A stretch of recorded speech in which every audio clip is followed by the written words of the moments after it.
to Rogue One, but he also did The Incredibles. He did all of J.J. Abrams' the Star Trek movies, if I remember correctly. I think he even did Speed Racer for the Wachowskis, but maybe I'm confused.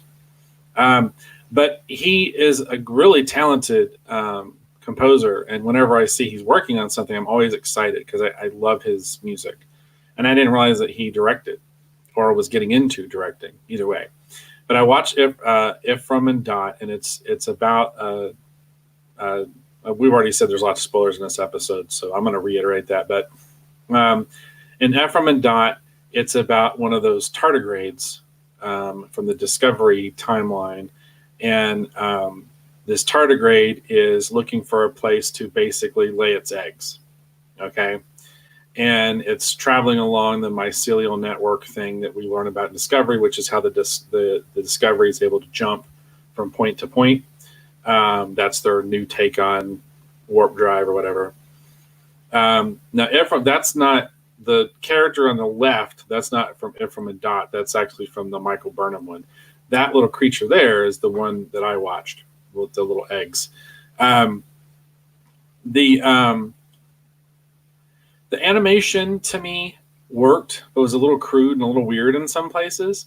But here's the thing I was most surprised at by this little short. Michael Giacchino, you can tell, is a through and through, like based off what I saw, I think he's pretty much a through and through Star Trek fan. The most amazing thing about this is it takes place on the Enterprise. So the tardigrade lays these eggs on the Enterprise, and then there's like a little security droid, which I kind of hate this because we had planned to do a story kind of like this for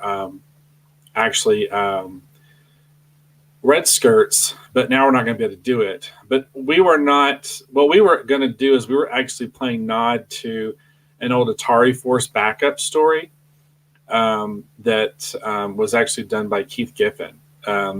But anyhow, Michael Giacchino is a fan of like the Tex Avery cartoons, and you can kind of see that influence. It's got a lot of squash and stretch and that kind of stuff.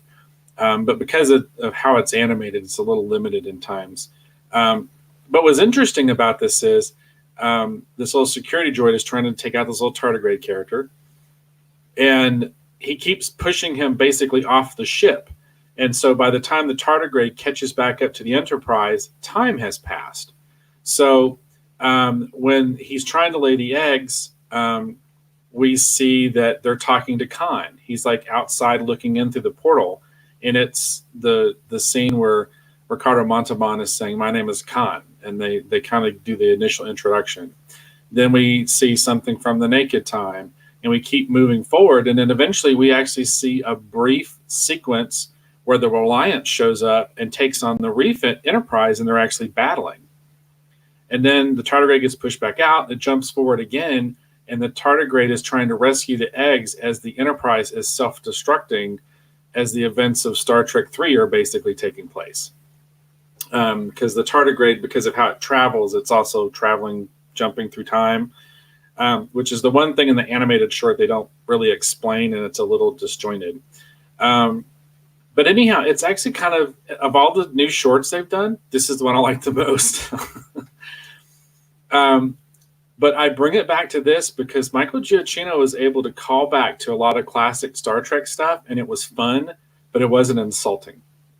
It was just fun, and I enjoyed it. It had a lot of fan service, but it kind of, we saw a lot more of the tardigrade than we did in Discovery in a sense. And it was interesting how it took kind of Discovery elements and then mixed them with classic Trek elements, told us kind of a fun little short little animated story. Was very different from what I was expecting it was going to be, but at the same point it played true and was faithful to Star Trek canon and history, and did it in a way that wasn't really disrespectful. It was kind of like that outside viewer seeing events unfold. But at the same point, the character couldn't care less. It's just trying to get back to its eggs. It was interesting what they did with this. And of all the stuff I've seen with the new shorts, this is the one I like the most. But I point this out because I felt like that this did a good job of fan service and kind of nodding to things without really irritate, at least at me. It didn't irritate me as part of the audience. I haven't heard a lot of people talking about this. I don't know if a lot of other Trek fans hated it or not, but I kind of enjoyed it for what it was. And that's kind of what I was hoping Rise of Skywalker was going to do. I was really hoping that it would have Palpatine and it would kind of show some of this stuff, but it would stay true to its narrative, right, for the last two films. And that's why I was confused as there is no narrative of the last two films. Well, they're two completely disjointed messes. I mean, just that's the problem. Even on the merits, even on its own merits, it doesn't stand up. And the problem is, going back to Rise of Skywalker, the problem is that JJ had some idea. I don't know how developed it was, but he clearly had some idea of what he was doing, and how much we can argue about. But he had some idea. I mean, he introduced Snoke and all these, the First Order. He had these things, right? And what happened was Rian Johnson came in and said, I don't care about any of that crap. He killed off Snoke without explaining a damn thing. And then he destroyed Luke Skywalker. He just went off on this weird tangent. It's that some people love, some people hate. I think most people, intelligent people, hate it. But, there's people that love it. But he went off on a completely different tangent. And that's the problem. And I think that's what people are going to see when they see the movie. I haven't seen the movie yet, but I think that's going to be the problem. Is even on the merits of its own thing, get rid of all the stuff that Lucas did. Just on the Disney Wars merits of their own story, it's a mess. And JJ was called in to kind of fix it, and it was not fixable. It was broken. They should have just had Rian Johnson do the last movie, because he must have had some idea of where the story was going. My understanding is the entire first act is nothing but exposition trying to explain this new contrived situation they're in that has nothing to do with the previous film. Right. One of the big problems with it. It's just like they have to try to explain their way out of all this junk, And we'll see. You told me you haven't even bought tickets yet. I'm going to go see it on Sunday. I'm going to take my kids, and I talked to you about off the air that's the opinion I really want, because that is the future generation. They're the ones that are going to have to carry this franchise going forward. So we'll see. Well, I'm going to be very curious to see if they like it or not, because they do like Rey and they do like BB-8 and Finn to some extent. Like I told you, I don't think they have any idea who Poe is, but they do like some of those other new things. Yeah. So. But I'll tell you, like I asked my kids, like, who's your favorite character? And they're still like, R2-D2, Darth Vader. It's not Finn. It's not Rey. They like BB-8. But, I don't know. We'll see. But interesting about this short trek, because I haven't heard a lot about it. I am curious about it because, I think we haven't had animated Star Trek in a long time, and we do have Lower Decks coming out. So I kind of question why they're doing this. It is a little odd from a marketing standpoint in my mind, because Lower Decks was supposed to be like, hey, this is the first new animated Star Trek since the animated series.